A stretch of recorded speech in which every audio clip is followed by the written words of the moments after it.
Quad 6.6. So I've got version 1 here, or my prototype of what I'm trying to do is like a wing racer. So this is supposed to fly like a loop.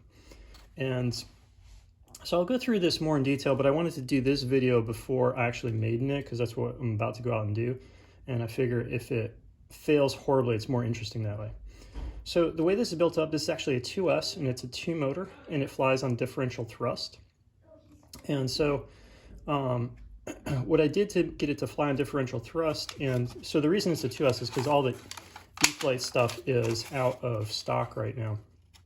And so what I had to do is dive into some of my quad parts. So I stripped down, so this is a Mamba 16x16 stack. And then I've got the motors both wired in from one side, but I've rearranged them. So I've got this set up so this is motor 1 and that's motor 3. And then you can see I've got the little FPV set up front, and I've just got one servo because the servo is only, the only control surface we have is on the elevator, and I wanted to do it that way to keep it super simple. So just one servo, just elevator. And then the yaw is going to be controlled by differential thrust. And because we've got dihedral in the wing, that should give us our roll control.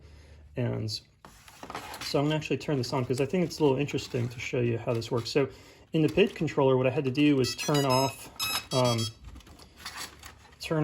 all the other axes in terms of the PIDs, like turn them all down to 0, because otherwise it would get caught in a loop.